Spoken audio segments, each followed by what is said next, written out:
Baghdad के एक दरवेश आलिम थे, तो वो जब भी नमाज पढ़ाते ना तो किसी ताजर की दो बीवियों के बारे में दुआ मांगते।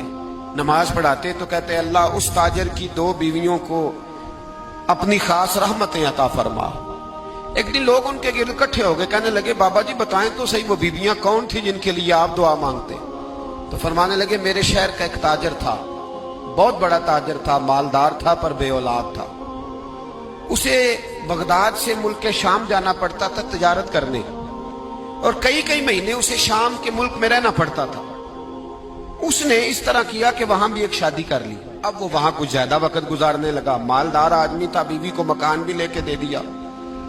अब वो जरा देर से आता वापिस, और जब आता भी तो उसके वो वाले अंदाज ना होते जो पहले हुआ करते थे। अब बीवी से बड़ा जासूस भी कोई नहीं होता, उसको तो पहले पता चल जाता है कि माजरा क्या है, उसे बड़ी खबर होती है। वो कहने लगी अब के जब आता जाता है तो इसके हालात कुछ बदले बदले से हैं, माहौल कुछ और है। उसने एक बूढ़ा आदमी जो उसका अजीज भी था और समझदार भी था उसको तैयार किया। कहने लगी अब के जब मुल्क के शाम जाए ना तो इसका पीछा करना और खबर करना कि कहाँ रहता है, कहाँ जाता है, क्या करता है। वो बूढ़े बुजुर्ग जो थे वो खातून के कहने पर कुछ उसने किराया भी दिया।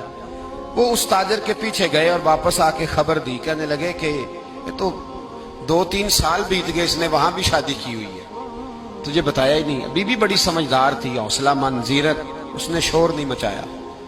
उसने कहा कि मैं ना अब जब आएगा ना तो तरीके से बात करूंगी और पूछूंगी कि ऐसा क्यों किया।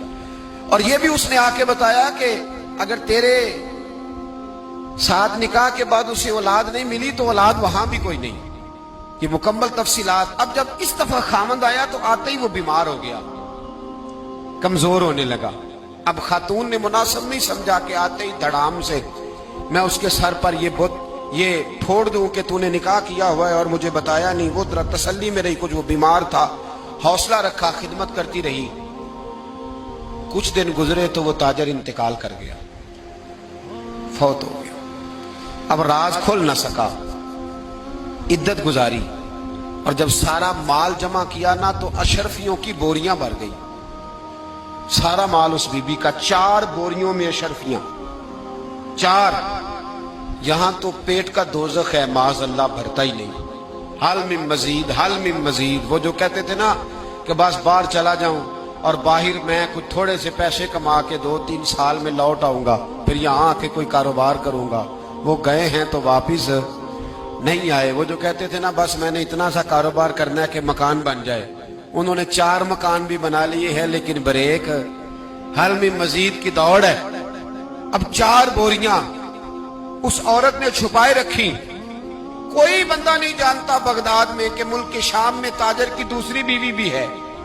जब वो फारिग हुई तो उसने उस बूढ़े जासूस को फिर बुलाया और 2 बोरियां ऊंट पे रखी, खुद भी साथ बैठी और मुल्क के शाम गई। अल्लाह अकबर। वह बुजुर्ग कहते हैं मैं ऐसे ही नहीं दुआ करता। उसको जाके कहने लगी मैं अकेली वारिस नहीं हूं, आधे की वारिस तू भी है। मैं अकेली वारिस नहीं, ये तकसीम विरासत है, आधी की वारिस तू भी है, तो रख अपने पैसे। मुझे पता है उसने निकाह किया था पर मुझे बताया नहीं था, तो रख अपने पैसे, मैं तुझे दे रही हूं, आधे तेरे हैं आधे मेरे हैं। उसने नजर उठाई तो रो पड़ी, कहने लगी नहीं अब ये सारे तेरे ही हैं। अगर तू अल्लाह से डरती है तो मैं भी रब से डरती हूँ। अगर तू मुस्तफा करीम का कलमा पढ़ती है तो मैं भी उसी नबी की मानने वाली हूँ। कहा बात क्या है, मेरा क्यों है सारा?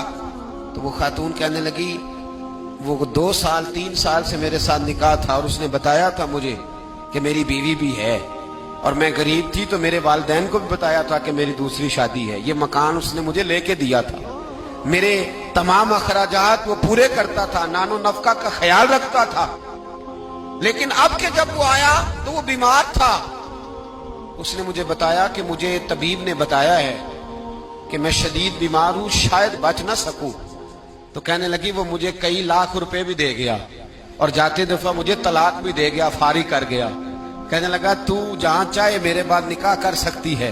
और कहने लगा मैं चाहता था पहली बीवी को बता दूं, मौका नहीं बना और उसका दिल ना टूटे, बता नहीं पाया, लिहाजा वो मुझे ढेर सारे पैसे दे चुका है, सारा मेरा हिस्सा मुझे पहले से दे चुका है। मेरी बहन اب یہ 4 बोरियों में से 2 मेरी नहीं बल्कि 4 की 4 ही तेरी है, तू ही इसकी हकदार है।